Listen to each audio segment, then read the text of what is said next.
Hello, this is Sumantho Day, and welcome to my lessons, SD Lessons. Today, I am going to deal with something different, not from the books, not any subject, not any topic from the any subject, known subject, but something different. I am starting with a new segment in YouTube that is storytelling. However, children, it's not stories actually. It's not fictional stories. It's true incidents which has happened to me with students in my life. And I got insight, experiences from that. And I want to share with you. This is last few decades, almost more than 3 decades. I am connected with different types of students, different type, hundreds and thousands of students I have come across.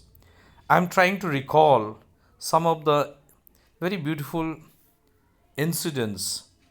Beautiful, some may be very good, some may be not that good, some is bitter. But overall, there is a moral, there is a value which I want to pass on to you for you to think that what was right, what was wrong, what went right, what went wrong. There's actually teacher student relation is beautiful. And to portray that beautiful relation, I am coming up with my experiences I am sharing with you. Now look at this picture. The picture, let me sign here first. Let me sign here. This is okay. Now this picture, it depicts that it's something incident in the hill. Yes, it's a hill, but I am not going to mention the place, neither the school nor the student. But it's hill, and it definitely it was many years ago when I was there, and this incident happened. That child who is standing there in the picture, I will make it a little bigger, magnify and show you when I will explain, I will talk about him. Now this child, a little grown up child of class 10, he was about to give his board exam, and then he had a notion that he did not get the board exams admit card, and it was all because of me. He felt that I was behind the scene, who actually explained to the school authority that he should not be given the admit card because he was poor, he was weak in his studies, and he was not going to pass the board exam, so he should not be given the admit card. So he believed that. When he came to know that and his admit card was truly not given, he came to my quarter. Now, this boy came to my quarter and he inquired, he asked me straight away. I found that the boy was visibly upset and annoyed. He was not happy with me. And he was thinking that I was a suspicious teacher who did not allow him, who spoiled his future, is going to spoil his future. Because if the admit card is not given, he will not give his board exams. He felt he was very upset, visibly very upset. So he repeatedly kept on requesting so that he gets the admit card. But I had nothing to do with that. I told him, I explained, and he was not understanding at all. He was adamant. He was telling, no, it was me actually, and I can help him out, and no one can. So he was really, really requesting and pleading, and I had nothing to do. I had to tell him that I cannot do anything in that matter. He shook his head. He was visibly very annoyed, and the way he shook his head, it was intimidating. I felt that it was threatening. So he walked away. He said, okay, sir, then I cannot help it. Means the way he said that, it was a little rough and threatening and intimidating. A few days later, when I was moving that way, so this is the way when I was going this way with my bike, I found that boy was standing. Now, this is the picture I'm talking about.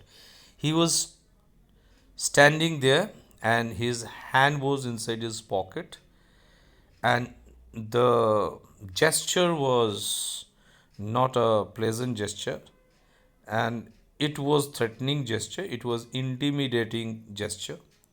So his body language was that he was standing there. Let me make this thing big, make it big. Let me increase and show how he was looking. Yes, you can see.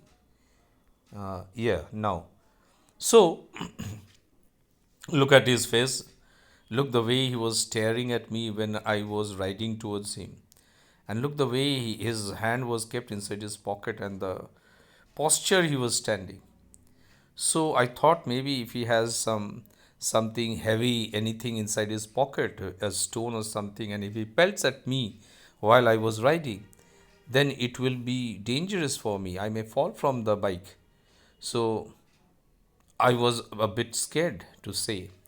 But then I passed by him. He did not do anything. He shook his head only. He nodded his head. I went. And the same thing. Again, another day, he was again there. He was doing the same thing. And again, I was worried. I crossed by. 2, 3 days he did that.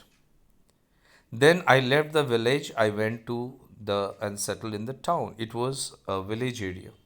So I left it was outskirt of Darjeeling, outskirt of the town, and I left and settled down in the town. Many years passed by, I forgot the incident. And then once it was, I happened to go to the village again. There was a funeral and I had to attend that. Now, this boy, this same boy, he was there. He was attending to the guest, he was serving food and water. He saw me, he was feeling very low. He was feeling he did not know how to face me. His eyes was down, drooped, his head also down. And I understood I wanted to make it easy, but he was not able to come and face me. He was far away. He was a young man at that time. So, because it happened after many years. So, he was a young man at that time.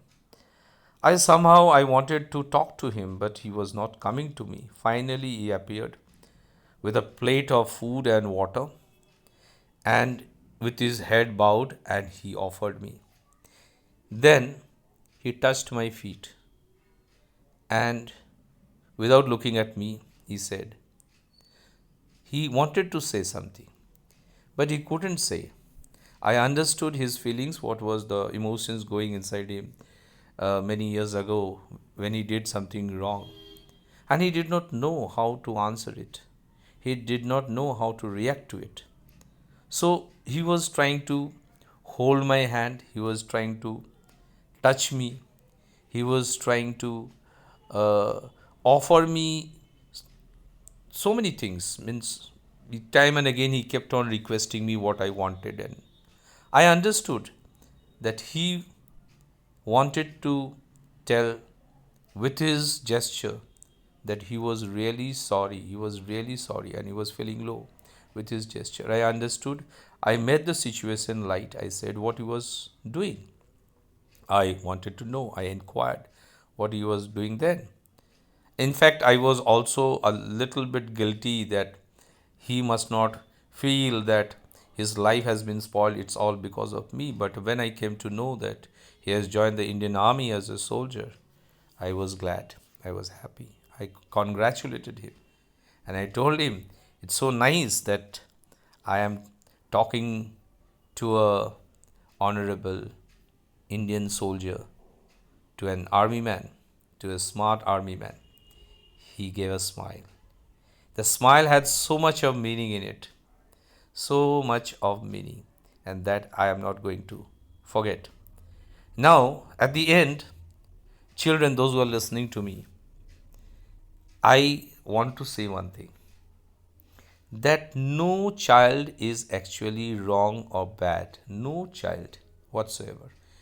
In my decades of connections with various students, whether from the hills, whether from the plains, whether from the coalfield area, industrial area, or mountains. All children are same, all are lovely, all are emotional. They are actually never wrong. It's a wrong notion. Sometimes we say people telling that nowadays children they don't respect to elderly people. It's wrong. It's wrong. It's the people around us, the parents, the grandparents, the elderly people, the society at large, the friends, all are liable.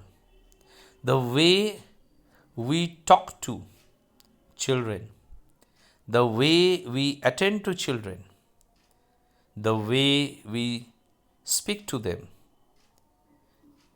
the same thing. It's the same way the children they respond, they groom up. So if a child goes wrong somewhere, it's not the fault of the child, it's the fault of the society at large. So, I'm concluding this at the end saying that we have to keep and maintain a beautiful society, and you see, all people around you are absolutely fantastic. With this, I end today. I'll come up with many experiences one by one, and this kind of stories I will definitely tell you. But today I take leave. Bye bye, children. Bye bye, everyone.